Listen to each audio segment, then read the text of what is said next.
Boa tarde a todos que estão aqui conosco nessa jornada aqui, neste evento. Good afternoon to all of you. This Another event which is being promoted by Oscar Sala Chair. This is a partnership conducted with .br e o NIC-BR.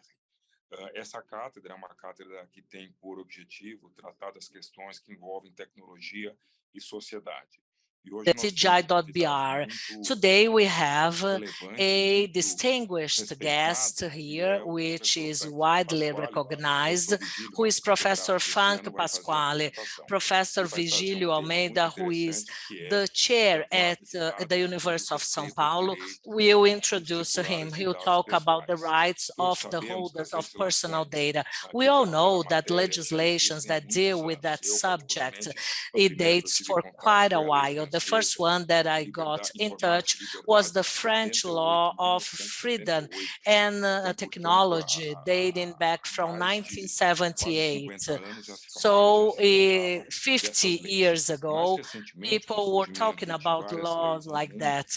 And more recently, with some new laws, most of them inspired in data protection, the so-called GDPR, several countries, they had approved their own legislations, similarly to us in Brazil, as well as other countries are doing the same. There is a university in Ecuador, and next May they are going to pass their law.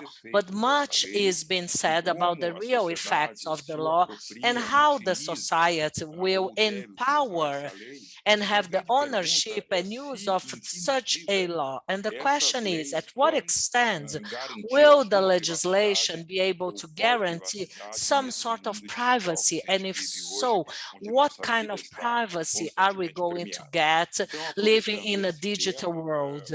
With that topic in mind, Professor Virgílio Almeida, who is our chair, is here to deal about this topic about international optics. So I thank you, Virgílio, for the initiative, and I give the floor for your consideration so you can introduce our guests. Thank you, Professor Pasquale, for being with us. Oh, hi, you're welcome. Thank you. It's great to be here.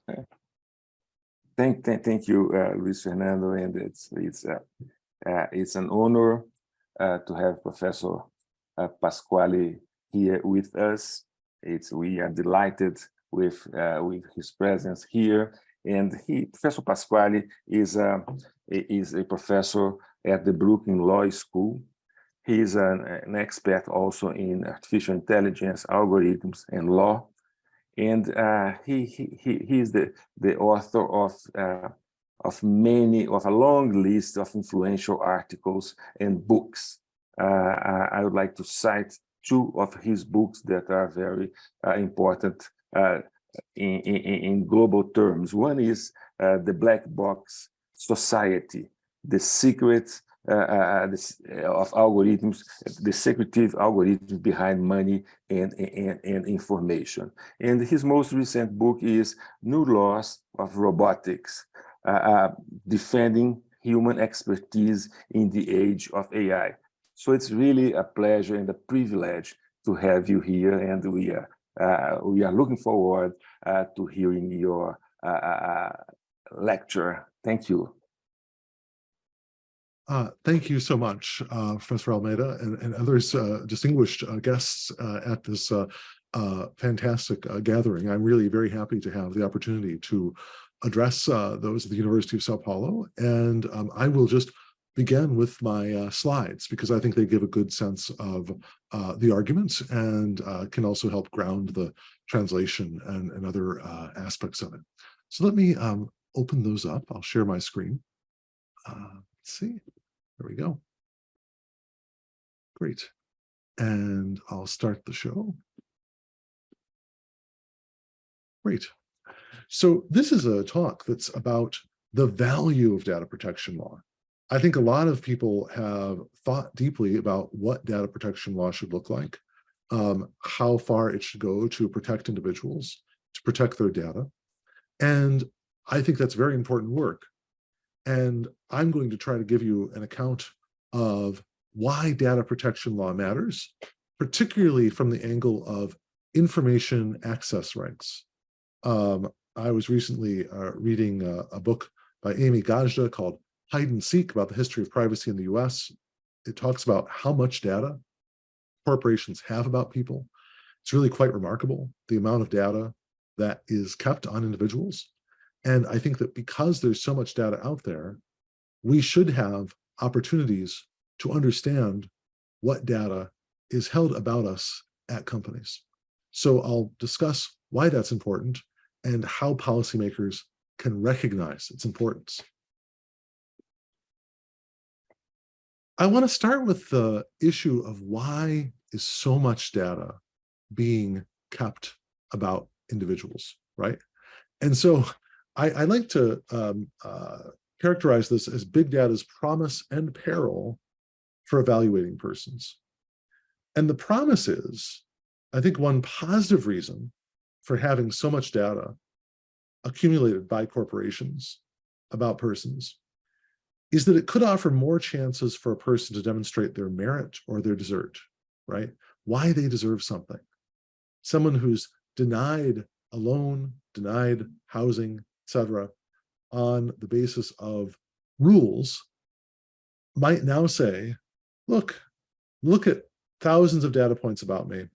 I'm very similar to people who have paid back their loans or who have successfully been good tenants.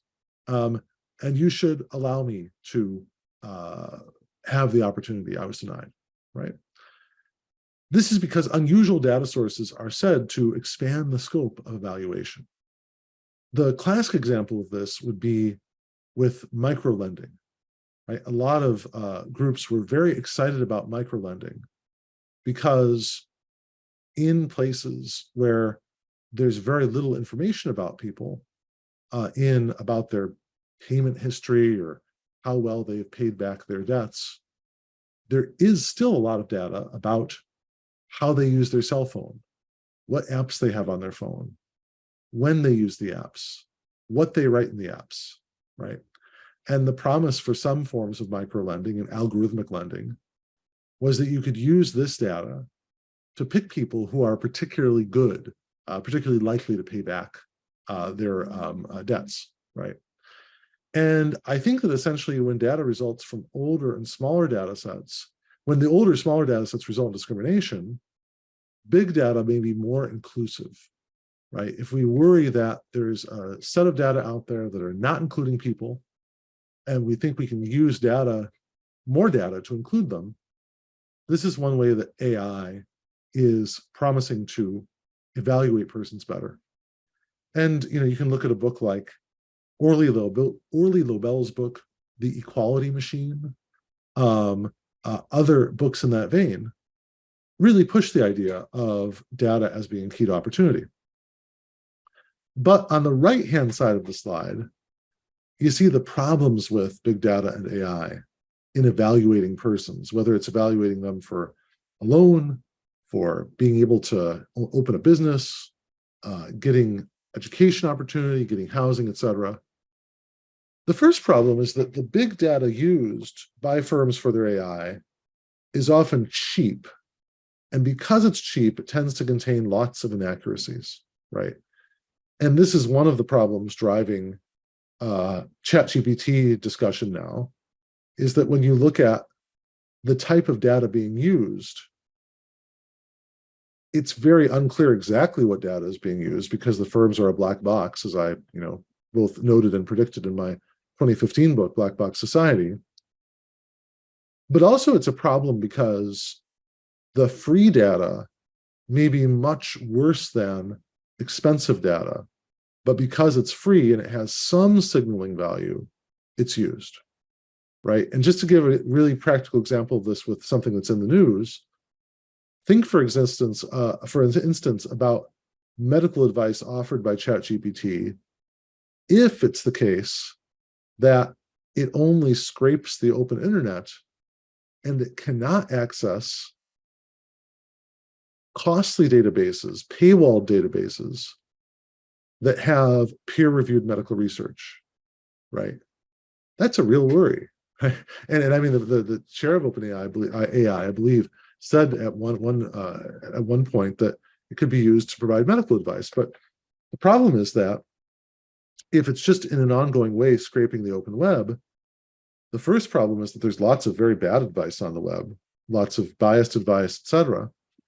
The second problem is once bad actors know that that's what's happening, they can use large language models to further bias and pollute the web, right? So this big, cheap data that's being used in so many AI situations is an open invitation to manipulation and to bad actors doing very troubling things. The other issue is that even if the data is right, some of it may not be appropriate, right? So in the situation of there can be correct data, true data, that nevertheless should not be used. So for example, a firm may be wary about lending money to someone with cancer. And they may not want to do that. And they might use information available online, like a person's social media posts, to figure out if they have cancer and not give them a loan because of that. Now, it's perfectly true in this hypothetical, it's perfectly true the person has cancer. It's perfectly true that cancer often, at least in the US, causes severe financial distress and could be pushing the person toward bankruptcy. But in general, it's inappropriate to include that data, both from an ethical level and even from a legal level that has certain restrictions on the type of data that can be used. This leads to the third point. The big data may lead to new forms of discrimination. Sandra Wachter is particularly gifted in this area in writing about these new forms of discrimination, Brent Mittelstadt as well, where the argument is that essentially the big data is creating new groups to discriminate against. So it may well be that, and I should say also, to the extent the data is biased against established groups, like groups according to race, gender, class, age, etc., that's already been documented as discrimination. But also now there are new forms of discrimination that might happen against, say, someone who wears cheap shoes, or someone who wears, who buys too expensive perfume, or someone who, goes on too many vacations or too few vacations. There's all these groups out there that are suddenly created, and these are the new forms of discrimination that I am describing. All these problems have led demands for information access rights. People want to know what data is being held about them, right? That's the big issue here, is that they want to, and of course, there's many other ways to address this, many of which I have addressed in my books, in my articles, etc. I have a new article with John Claudio Malgieri about licensing AI that would just sort of prevent the use of the AI before it had been vetted. And, I think that those things are really essential. But what I want to look here in this paper and in this presentation is, what about transparency, right? Allowing people to understand more about how they're being evaluated.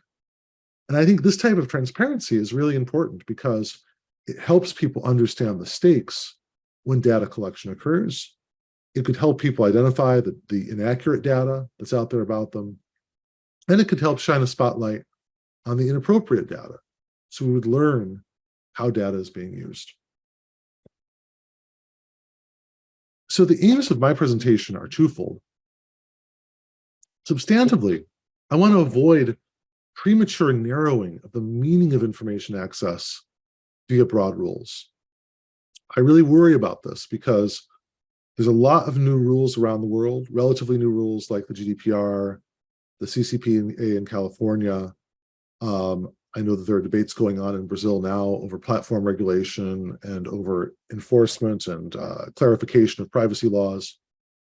So I really want to be sure that we avoid premature narrowing of the meaning of information access rights via broad rules by people who don't understand the full value of information access.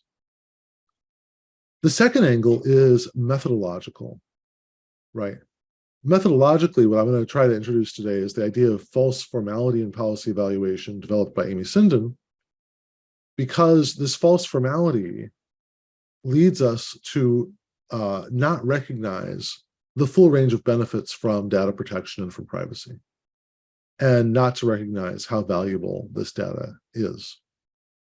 And so also I want to promote a recognition of a wider range of benefits of data protection regulation that are commonly understood.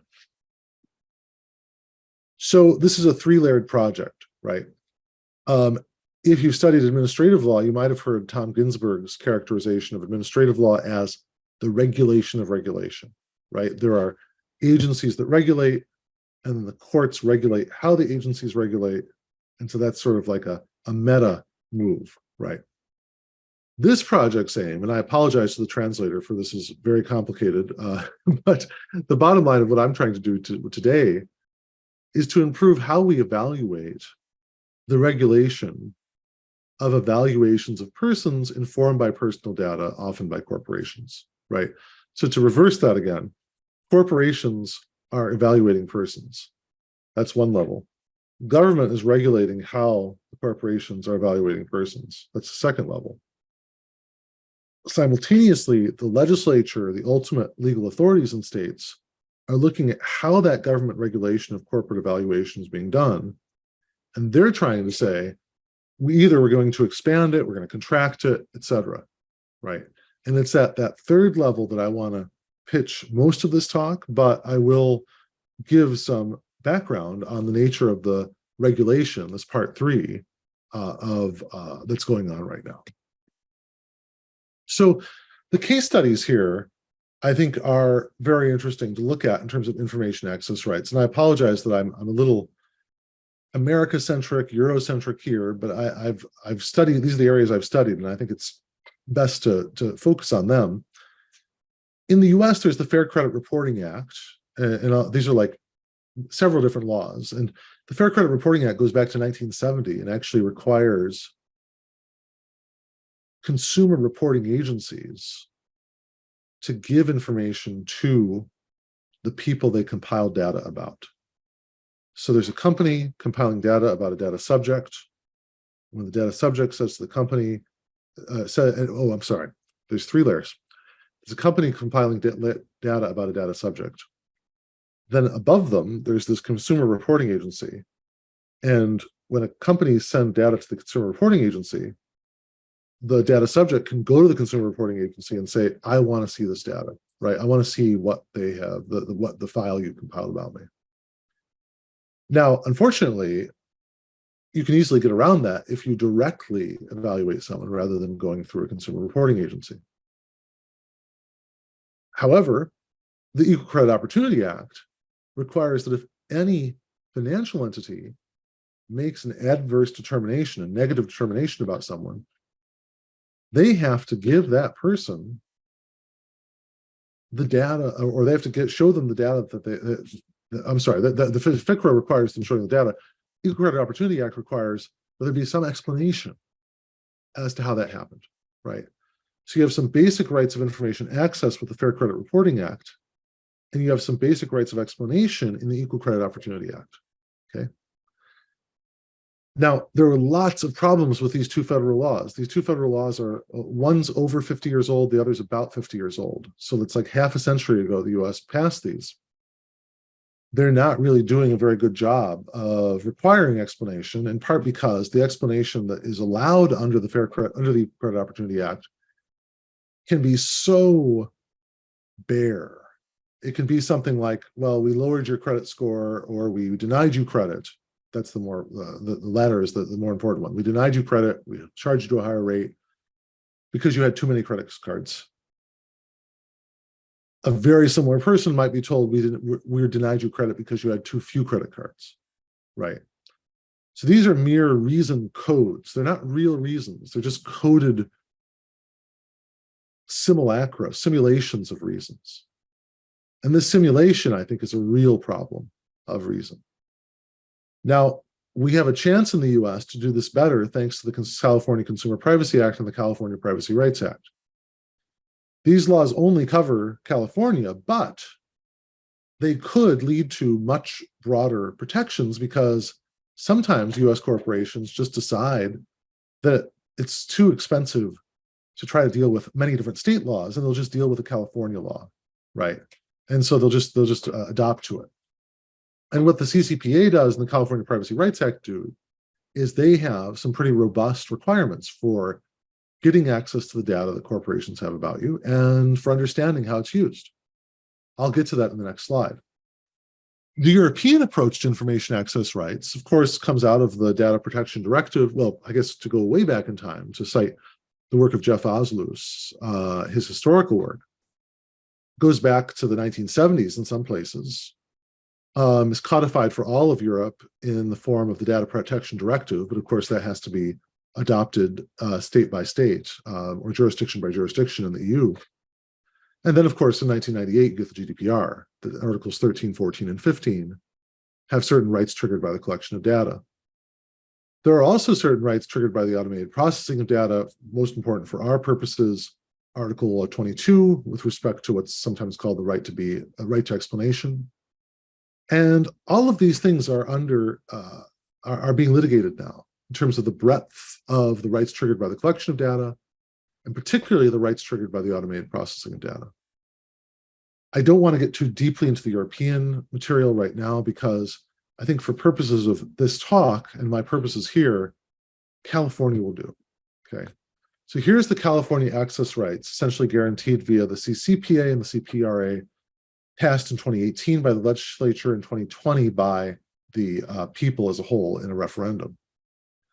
They include the rights to know what personal information a business collected about you, where it was sourced from, what it's being used for, whether it is being disclosed, to whom it is being disclosed, and meaningful information about the logic involved in the automated decision-making process. The last one in particular is extremely complicated, and I think you could also see that like number 3 could be complicated too in terms of how far they go in explaining things. But the last one really requires a lot of clarification, because what is meaningful information, right? If they use an automated process to make a decision about you, what is the meaningful information that will help you better navigate the world while also not imposing too big a burden on the corporation involved and not potentially endangering trade secrets or proper trade secrets? I should say that, in the US, we have a real problem with way too many things being deemed trade secrets, and that law going way too far. And I think that is true in many jurisdictions. But there are some things that, you may think, well, we can't require a complete opening of all that's going on because of competitive considerations, proprietary information, et cetera.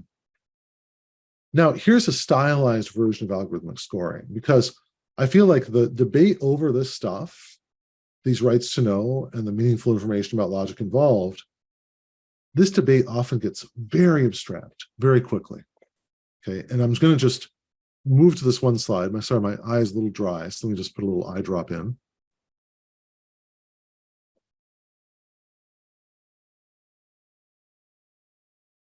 And this is a stylized version of algorithmic scoring, okay? So this is just meant as a heuristic tool to illuminate what firms might be doing when they gather data to make decisions about someone, right? So this is a financial firm, the stylized version of what a financial firm is doing. And this particularly would probably be an algorithmic lender, a direct lender that's directly gathering data about people. So there's no Fair Credit Reporting Act requirements because they're not going to a consumer reporting agency, okay? So first, they would likely compile a training data set. And let's say that is about 500 data points, about 100,000 people. In that 100,000, this is part 1 over here, 80,000 fully paid off their loans, 10,000 had late payments, 10,000 defaulted. Now, for our purposes, this model is going to try to find people who are most like the 80,000 who fully paid off their loans, right? I should note that this may not be realistic. Why not? Because many firms may look for these late payment people. The late payment people often are the most lucrative. In the US, we have these frequent flyer miles that have been examined by economic analysts, and the argument from many economic analysts is that the money that is taken to pay for frequent flyer miles and incentives for the wealthier cardholders is being drained from people that are paying late payments because they didn't have the money to pay off their credit card on time, right? And that's not it's not, the transfer isn't totally direct and the exact amount of money, but there's a lot of concern. That's essentially the transfer that is happening, or one of them. The second point here is the data points included all of the following, if dated less than 366 days before the application: websites visited, food purchased at any of 10 grocery store chains, music playlists, and voting and arrest records, right? Again, there should be some concern about some of this data, right? For example, arrest data. According to Rashida Richardson, Kate Crawford, and Jason Schultz in their article, Dirty Data, many police departments that have been subject to civil rights complaints are the sources of the arrest data. And this type of data is really troubling in terms of the department putting out people in a discriminatory way. And because of its discrimination, that leading to an overrepresentation of disadvantaged and minoritized groups in the arrest records, right? The third point is about data cleaning. And this is something that, I put in this step in part because of the work of David Lair and Paul Ohm in an article called Playing with the Data, What Legal Scholars Should Understand About Machine Learning. Because I think what those outside of data science often fail to comprehend or to appreciate sufficiently is that the data is never raw and uncontested. There are always decisions that have to be made about what data to include and what not to include, even at the broad level of, do I include web data or not, arrest data or not, et cetera. But then also within it, there might be things that seem implausible that could be cleaned out as a form of data cleaning, or that might be left in. So in this part 3, in the case of Bob, who's the person that I will follow with respect to this particular situation, a data point indicating 50 visits to the New York Times website was eliminated as being an outlier, okay? Well, in a little bit, we'll discover why that might matter. When Bob applied, number 4 up here, the firm collected 450 of 500 data points about him. Then they attributed the other 50 data points based on characteristics of persons in the training data set who lived within 10 miles. This is another point of potential discrimination because in many areas there's segregated housing. And so therefore, if there's systematic discrimination against people of a certain race, ethnicity, other affiliation, oftentimes these affiliations, there is clustering of individuals close to one another, and someone could be effectively victimized by that discrimination by proxy because of that. Then at point 6, the firm runs these 2 supervised learning, 2 reinforcement learning, and 1 unsupervised learning machine learning model to determine whether Bob fits within groups 1A, B, or C. I'm sorry, I forgot to put the A, B, and C, but that's A is the 80,000, B is the 10,000 who had late payments, and C is the 10,000 who defaulted. And 4 of the models place Bob in group 1A, saying, overall, the 500 data points, the 450 we got from him, the 50 that we attributed to him, he looks like the people in A that did not default and did not have any late payments, right? But the unsupervised model placed him in group C, and then part 8 talks about how, out of an abundance of caution, the firm denied Bob's application based on internal guidance documents that restrict grants of credit to persons classified as 1C, right? So this is, as you can see from 7 and 8, machine learning often does not have a single answer, right? You could do multiple models and get different answers. We actually have a funny example of this happening in the US with respect to law school rankings. There's a firm that does the law school rankings, but it ends up, it has admitted that essentially it will sometimes play with the weights of the data to make sure that any changes to methodology don't shake up the rankings too much, right? And so in this way, the methodology can always be changed to get you a different answer. There was a great article by Brian Kernohan, who I think was the author of the C+ casebook or textbook, which was about changing the values of weights, changing different weighting of variables in a best cities formula, and saying that almost any city in America could seem like the best city if you change the weighting, etc. So these sorts of things I think are really important to sort of realize, and I think they part of what's going to be very difficult about legal education over the next 10 years is we're going to need to figure out how much of computer science, algorithmic sorting, algorithmic scoring, etc., our students need to know, right? Because if you don't know, for example, that parts 7 and 8 in this hypothetical are possible, then we're not going to have proper accounting for misuses of data, right? And contestation of data. And you can imagine many ways in which points 7 and 8 here could become the new law, right? They could essentially become a form of law. And I think that the movement for personalized law, the movement for, say, a legal singularity is going in that direction. And if we do go in that direction, we're going to have to constantly be watching out for potential manipulation of data, manipulation of weighting of data, et cetera, right? Again, one other thing I think about with respect to weights is to what extent does ChatGPT data emphasize material from Wikipedia or does de-emphasize it? Is Reddit included? Is 4chan included? What type of stuff is being included in these chatbots? It's a black box, and we really need to understand more of that. Now, here's why I led you through the last slide, right? You might say, wow, this stylized version of algorithmic scoring is extremely dense and complex, right? The reason I lead you through it is because I want to show that, there are many possible responses to a data access request, like is allowed by Europe and California, and there's many possible responses to a request for meaningful information about data processing. So you can look at this and say there's like a depth of response that you could expect. And one level of response is a very simple one, right? There could be, you could say, I want information about what data did you use? Well, numerous public and private records. So we told you there's public and private records. That's all we're telling you, right? That's obviously inadequate. With respect to this first level on the request for meaningful information, machine learning was used to process your file, right? That gives you some information, but it's not very meaningful, okay? Now, imagine at stage 2. We give you the one above, and for any, I won't say this for the rest of them, for all, as you go down the chart, everything above is included in the next layer.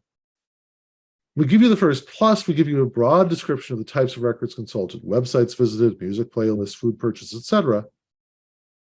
And with number 2, 5 machine learning models process your data. Some data points were attributed to you. As you can see, with every additional point of explanation, new points of legal attack and social scientific inquiry emerge, right? If the firms involved to be irresponsible, they would just want number 1 because it's very hard to base a lawsuit on that, right? As you go lower, then people might say, well, data points were attributed. How were they attributed? What data points were attributed? Why wasn't I given a chance to dispute false data points attributed about me, right? And of course, the private sector doesn't have due process obligations the way the public sector does, but I predict we'll gradually see new forms of what Danielle Citron calls technological due process because of the experience of learning how a decision was made. Next, we get up to point 3, right? And you can read through point 3 if you'd like. And with point 3, essentially what's going on is you not only get 2 above, but you also get a list of the actual records consulted, right? All the websites visited, all the music playlists, all the food purchased, etc., right?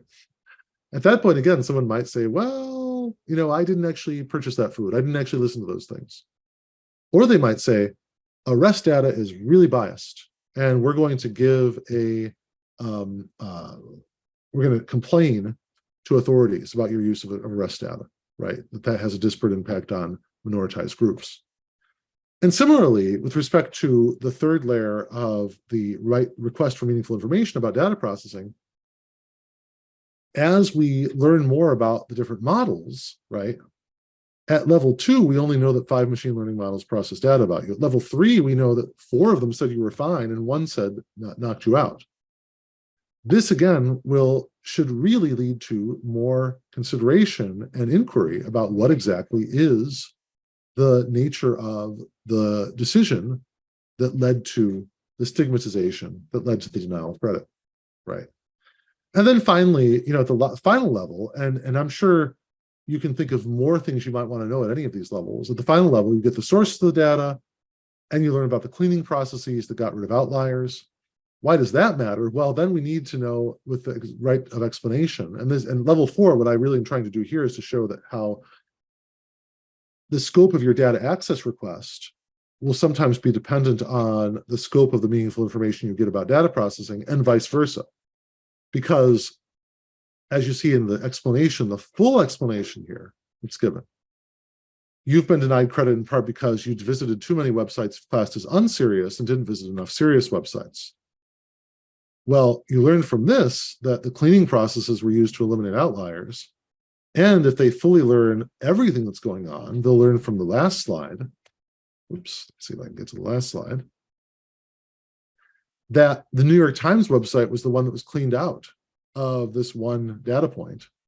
And presumably that's a serious website. I think the New York Times is a serious newspaper. So basically very creditable information was unfairly eliminated. Other things like you bought too many processed foods, you failed to vote in the last 3 elections, etc. We can debate that, whether that's proper or not, but it's useful to know because, I've actually also followed campaigns in Brazil, I believe, against excessive sugar and processing of food, which I think have been quite successful, right? I think they've been much more successful than the disclosure-based approach in the US to food safety and nutrition. And so, it may well be that we consider it legitimate to do that. Probably not. Probably it's going to be seen as inappropriate, and there can be a real pushback there, either by people that eat processed food or by the Processed Food Manufacturers Association. So this sort of, the more you get sort of explanation, I think the more you open up now opaque social processes to contestation. I think that's a really important thing. Now, the question becomes, how far are we going to get, right? Are we going to get as a society to level 2, to level 3, to level 4? Well, the way that places like California and sometimes the US federal government decide how far you go in interpreting legislation by the regulators is to look at what are the costs and benefits, especially if, or in California, when the impact is estimated to exceed $50 million per year, okay? So in California, the statute requires methodologies for assessing the benefits and costs of the proposed regulation. And it also notes the importance of non-monetary benefits, such as increase in openness and transparency, promotion of fairness or social equity, and other non-monetary benefits. And the essential thing that I want to emphasize here is that when this is actually done, unfortunately, this is the California Office of the Attorney General contracted with consultants to evaluate this. Unfortunately, what ends up happening is there's a real emphasis on costs, even if the range of potential costs is really wide, right?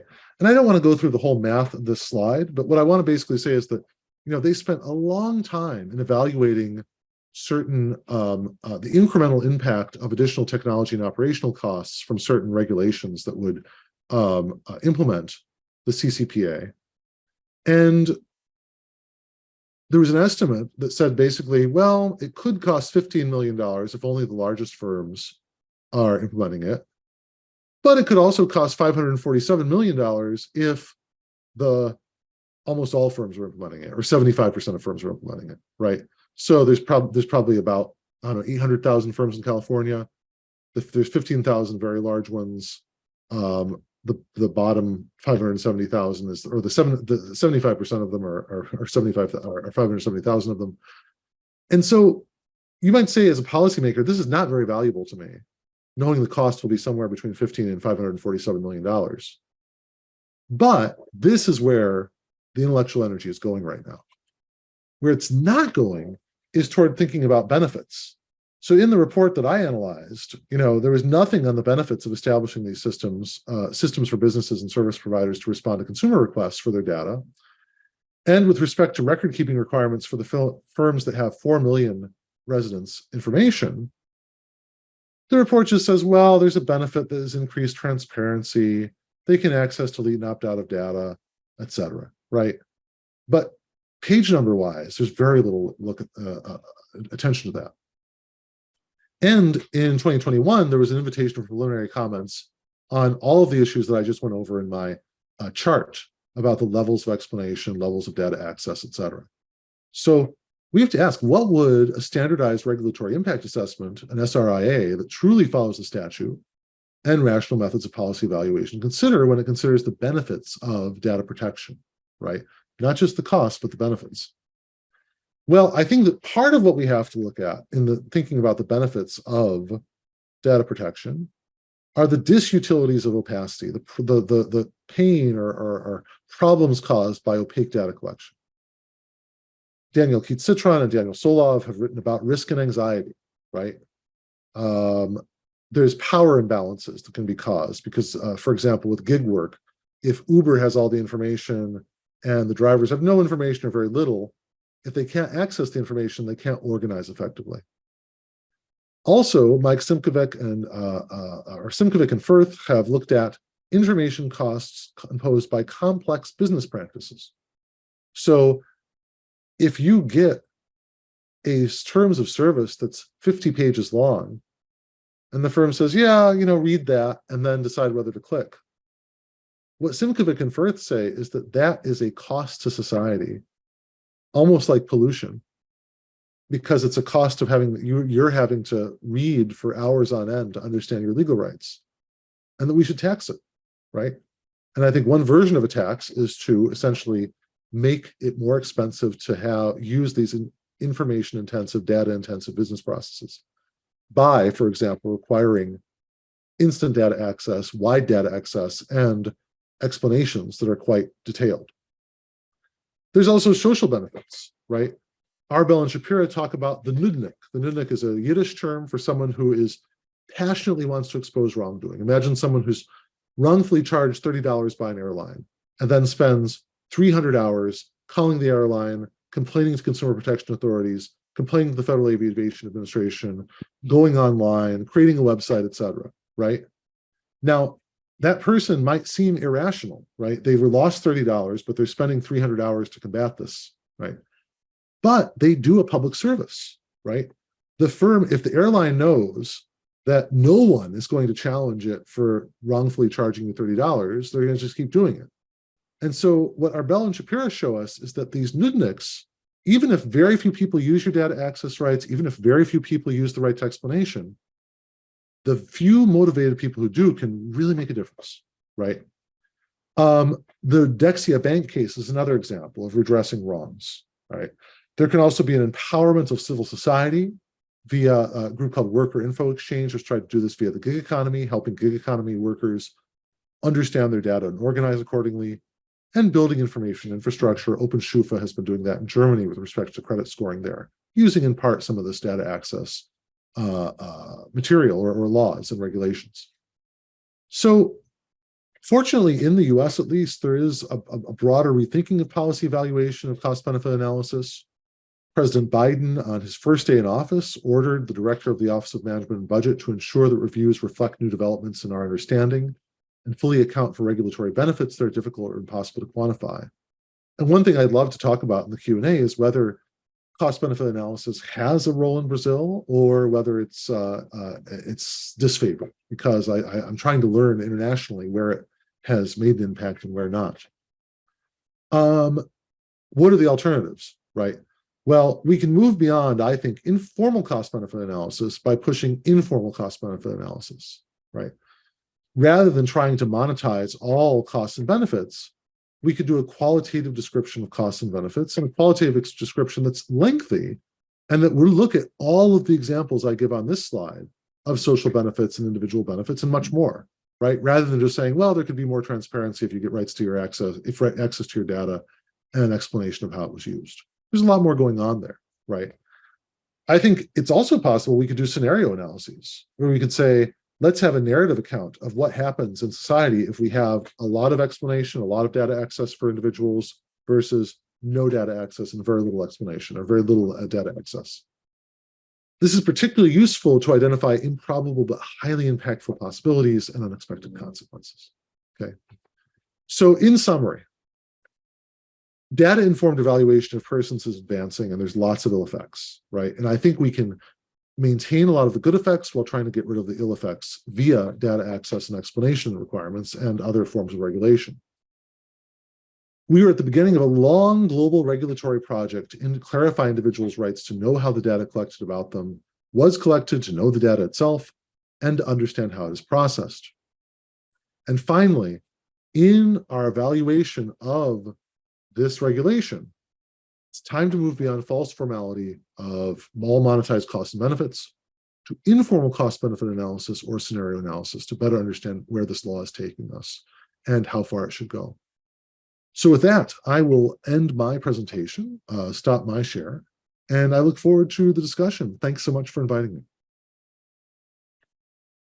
Well, thank you, Frank, for this wonderful presentation.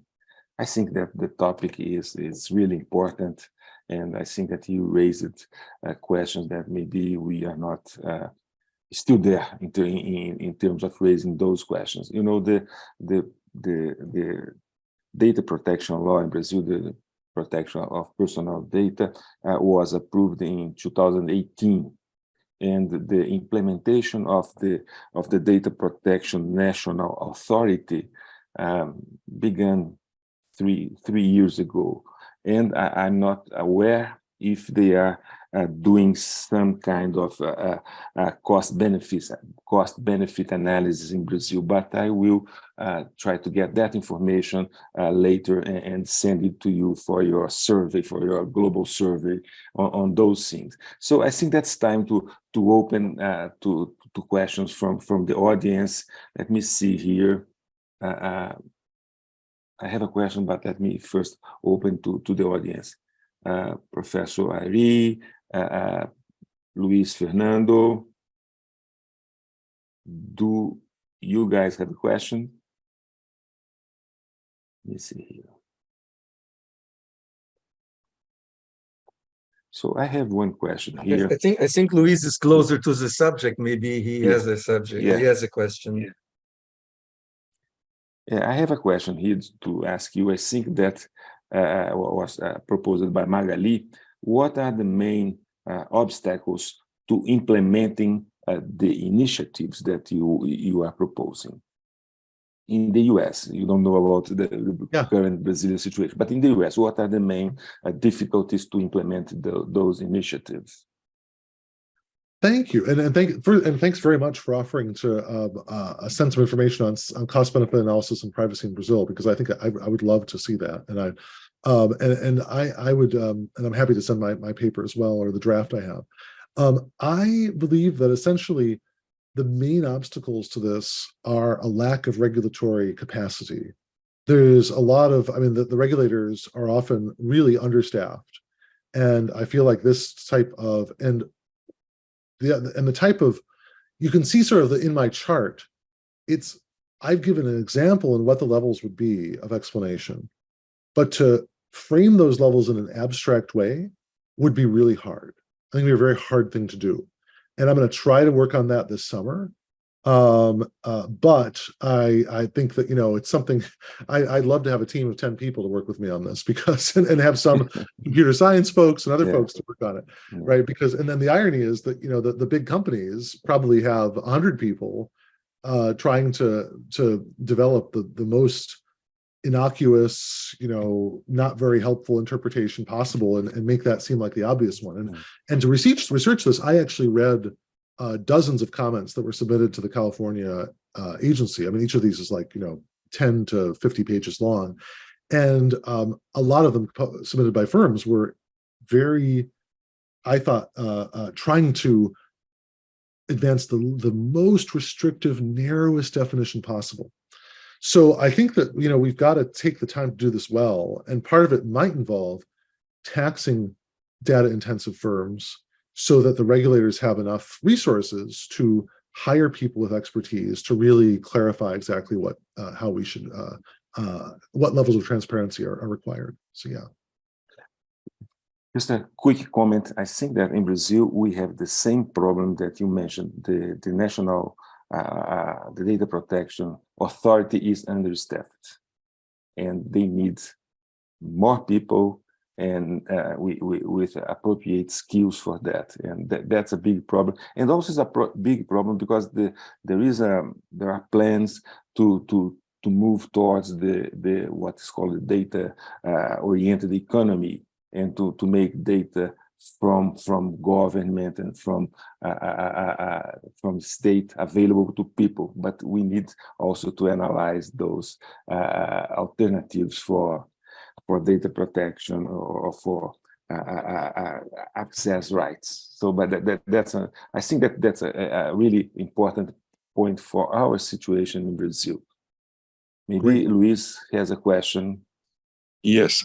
Thank you, Professor. It was very interesting, but a little too sophisticated for our moment in Brazil yet. But it's always good to be learning from you.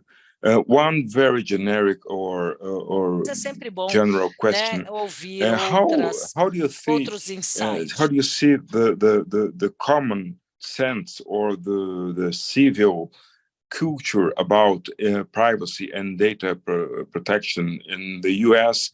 And how do you understand that authorities are dealing with it in terms of education? Mm-hmm. That's a great question, and it's something that I think there's a big emphasis now to try to get people to understand the value of their data. And I think that, I sometimes I hope to see more of that. But I also think that this is an area where it may well be a largely elite discourse, right? I mean, like President Biden wrote he mentioned in his State of the Union address, and he wrote a Wall Street Journal editorial calling out big tech, saying it's misusing our data, we need better privacy laws, et cetera. But most people just don't. It's like they have more pressing problems in their lives, right? And I think that it's tricky. So I feel like we've got to have some continuing education, but I also feel like, part of representative government means that people entrust their representatives to do complicated business regulation, and I think most people in the US have no idea, don't really follow complex derivatives regulation, super complicated financial contracts, but they do appreciate the fact that this Commodities Futures Trading Commission keeps a close eye on them, right? And I feel like that's the area where I think a lot of privacy regulation is going, especially with respect to the sort of complicated computerized data issues, is because the use of the collection of the use is so complex that it's going to be a highly professionalized discourse. But I will say, though, on the other side, maybe there could be some education that, where people say no biometrics, right? That's a battle that is going on in the US right now. Like Illinois has a very strict biometrics protection law. I think Texas as well. But 48 states don't. So we could work on telling people, if a firm gets your fingerprint, or if they have your face print on file, you can't change that. You can change your social security number, you can change your credit card number, you can't change your face or your fingerprint. And that might be a way of educating people to the stakes. So yeah. Well, thank you, Luis. I have a question related to Frank's answer. You said about the education of people. If we wanted to offer a general education to the university students in terms of data protection, access rights, not only to law school students, but to the whole university. How do you see this point? As part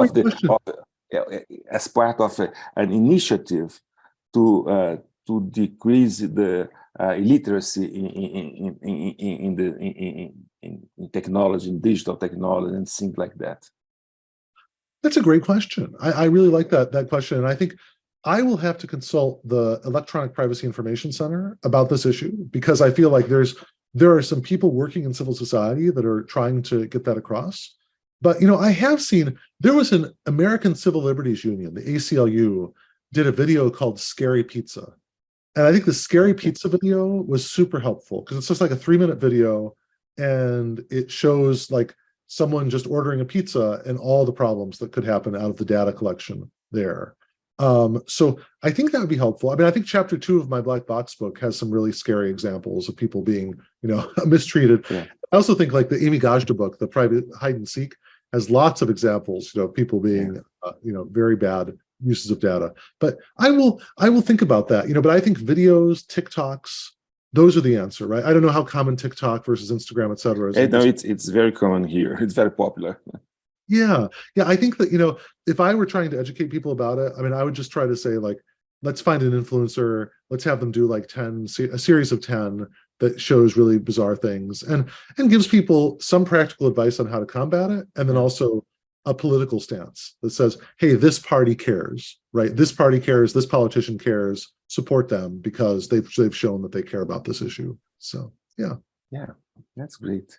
I think that I got one more question coming from the audience. It's the following: how do you see the relationship between access rights and also transparency and social justice in an increasingly digitized world? So that's a question important for us in Brazil. Terrific question. And I think that the way that I see it is, I feel like here's one part of this project, and it's such a big project. It may turn into a book, but so one part of the project is, I really believe that civil society organizations like unions, churches, other associations, bowling associations, sports leagues, etc., they have a role in helping people understand how their data is being used, and maybe getting people to work together to fight back with their data, or to either to fight the collectors of data or to use the data that they have to move for social justice. To give a really concrete example of this, I would look at Vina Dubal's work on algorithmic wage discrimination, right? Because she's looking at taxi drivers who are often really have a difficult job. And when they can get together and when they can gather their data and understand essentially that it's like a gambling casino. It's really amazing. Like she basically, like, if you're just one driver, you may feel like, darn, I didn't work quite hard enough today to make money for my gas. So I didn't work quite hard enough today to, pay off my car, et cetera. But if all of them get together and share their data and say, wow, we never seem to make an ends meet. None of us is doing well. None of us is like a good enough driver to, or is, we're all struggling. Then that story, is helpful. And I think that's an example of using data for social justice and how access to data can advance social justice. You see this sometimes in some, so I feel like that type of self-organization is a good way to show that, it's not just about a single person gathering their data and being like, oh, is this accurate or not? That's a pretty rare use case. The real power of it, I think, is when people get together, start pooling their data, and then using it in interesting and social justice oriented ways. No, that's great. Thank you. Let me see if are there any other questions. Luis, do you want to ask any other question? I think that Frank has to leave very soon, so I just no. Thank you very much, Professor. Thank you, Virgilio, and we did enjoy it. Thank you. Ari, do you want to ask a final question? Yeah, thank you so much. And very briefly, I always look from the perspective of how technology may help law to become effective. So here in Brazil, we say there are laws that catch and laws that don't catch. So do you know if there are ideas, maybe even startup companies or whatever, that are devising ways in order to enable some of your proposals? You know, I feel like the Open Shufa is one that I think is really, you know, I follow very closely. I think that NOYB, noib.eu, there's some European civil society groups like Max Schrems, I think is part of that as well. So I follow like the civil society in a lot of Europe, and I think the Electronic Privacy Information Center as well, particularly their comment on the advanced notice of proposed rulemaking for commercial surveillance. So our Federal Trade Commission in the US, you know, has this very ambitious agenda, and they put out an advance notice of proposed rulemaking on commercial surveillance. I submitted a comment, other academics submitted comments, but the Electronic Privacy Information Center, EPIC, submitted like a 150-page comment that really was, I think, a roadmap for how you would deploy this type of rulemaking. So I'm hoping that the ambition of the FTC is inspirational worldwide, and that comments like EPIC's can also be inspirational. So yeah. Thank you, Eddie. And so I'd like to, on behalf of the Institute for Advanced Studies, to thank you for your time, for your knowledge, and for this great lecture that you just gave us. Thank you. Oh, you're welcome. You're welcome. Thanks to everyone for attending, and I really look forward to being in touch. Thanks. Thank you. Bye.